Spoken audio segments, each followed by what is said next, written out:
Well, we assume he's involved with Zoom meetings with the coaches and maybe with the team as well. They probably have him patched in so that he can address the team, on the screen in the meeting room and make a few poignant, pertinent comments to get the team kind of rallied. And certainly working with the offensive staff. Michigan State's defense is very good. I watched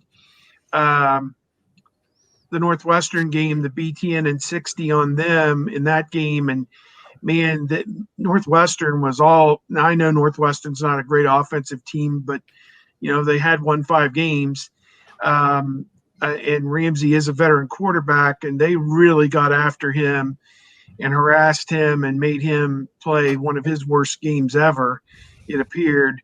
And to me, I would think he is heavily, heavily involved in figuring out how Ohio State is going to attack their defense. Their defensive line, to me, excuse me, Michigan State's was very impressive. They were getting off the ball and creating havoc in the backfield against Northwestern that I don't think Northwestern was expecting that kind of assault or attack from Michigan State. I mean, this is a team that basically laid down and died against Indiana 24-0. And they came out against Northwestern as if they were playing with their lives, were depending upon it, and, won that game. I mean, 23-20, field goal with about 3 minutes to go was the difference, and a bunch of turnovers for Michigan State on defense. So this is a serious situation. I mean, you've got Ohio State that hasn't played in, 2 weeks going into this game. The second half against Indiana for the offense, 1 touchdown was nothing to write home about. They need to play much better, be much more consistent, sustain drives, and put the points on the board on offense. That was not one of their better halves of football, the last half against Indiana. Now, the first half, or rather the second quarter, was amazing what they did against Indiana in that game. But to me, the consistency was lacking a little bit, and everybody wants to harp on the defense. Well, the defense was a byproduct of what wasn't happening on the offense. They weren't sustaining drives and moving the football. So that kind of puts your defense in a little bit of a tough spot sometimes. So at any rate, I would definitely think Ryan Day is studying Michigan State's defense and working directly with Kevin Wilson and the rest of the offensive staff to figure out what it is they need to get done going against a pretty good Michigan State defense. It wouldn't surprise me if they had a certain amount of plays scripted to start with coming from Ryan Day. But one of the weird things is I went through and really kind of tore through the numbers of Michigan State, and they've been a real hot and cold type of team, and warm and cold. They've never really been hot. Yeah, they're 36th in the nation in rush defense. They're 16 in pass efficiency defense, but they're 78th in scoring defense. They're allowing 31 points per game.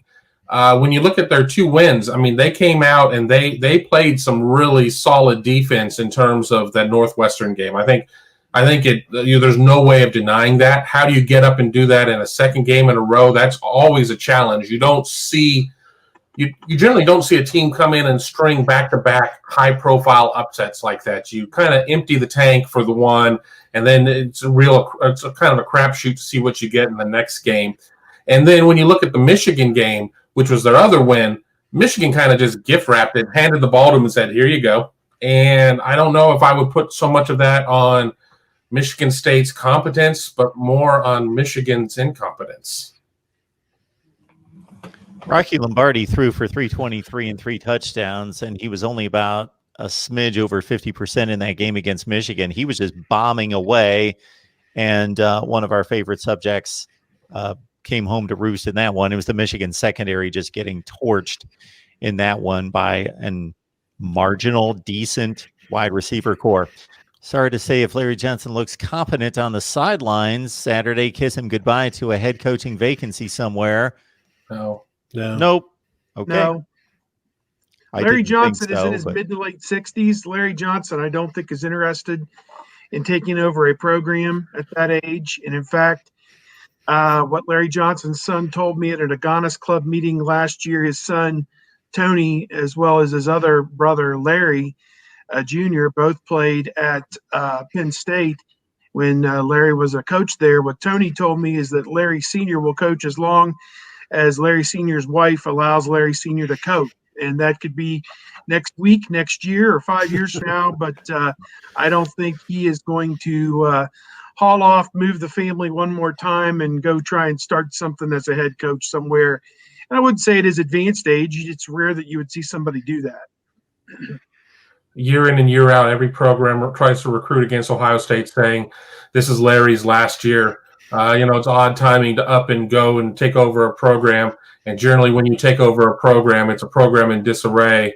And he's had such an accomplished career. I don't know if he'd want to put the punctuation mark on it with taking over I guess this year, like a 2-6 team or something like that, and try and turn it around when we know that's not an overnight situation. So, I mean, he'd be coaching well into his 70s to even try to rectify a program. So yeah. I don't see that happening at all. I talked to him at the bowl game last year, and I was talking to him about Cade Stover, who had moved from linebacker to defensive end. He's at tight end now, but he was moving to defensive end, and I was asking how that was going, and he's like, you know how much I like these big blocks of clay. And while he does like that, you know what he also likes? The ability to sign the Bosas and the Chase Young and those guys. And you go take the job at New Mexico State or whatever, you ain't getting him. All right, Tony, your prediction. Oh, gosh. How about 35-20? Steve? Interesting. The line is it was like 22, and I think it's now up to 24, I think. I don't know why. Let me double check that. Kevin? I'll jump in. I think that Ohio State's going to be a little rusty just in terms of these guys are creatures of routines, and routines certainly have been broken. We don't know who's not going to be available. Michigan State's going to have to score into the 30s to win this game. They've not scored into the 30s once. I'd like Ohio State to win a sloppy one, 35-10. Yeah, it opened 22.5. It's now 23.5. I do not think on the road they're going to cover 23.5. I mean, you're talking about a Michigan State team that I know Michigan is not any good, but, their 2 wins are over ranked opponents. They were ranked the day of the game at least. Northwestern was number 8 team in the country last week, and I know you can take that and tear it in half and throw both halves away for whatever it's worth. They also played pathetically awful, 49-7 or 42-7, something like that at Iowa, 24-0 at home to Indiana. I mean, they were night and day different from what they showed against Indiana to what they showed against Northwestern.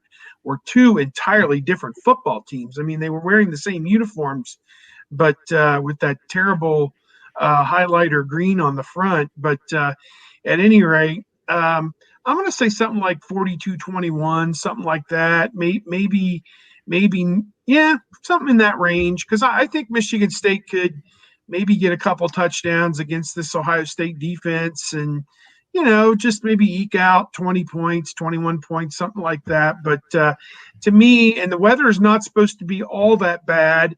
No precipitation, perhaps, just kind of cold, around 40. So I don't view that as a big deterrent for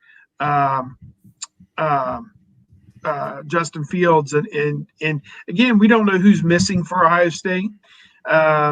We assume Justin Fields is playing just because he was on their social media after the first outbreak last Wednesday. He was on the social media on Thursday or Friday that he was still practicing, but was he part of the surge on Friday? I have to think if he was part of a surge and was not practicing and not available, news of that would have leaked out.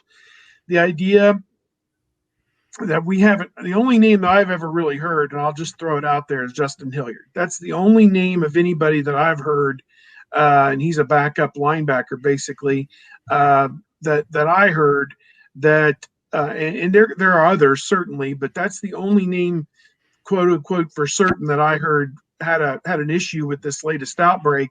So if it's that caliber player who Ohio State's missing, and not to say anything bad about him, I think they'll be okay. So, guess what? Let's wait and see who shows up on Saturday, if there's a game. bring your binoculars. I mean, we're those of us that'll be up there in the press box. We're going to be. We may have to do pool reporting on who we don't see out there because it's going to be fast and furious, I think. It will be.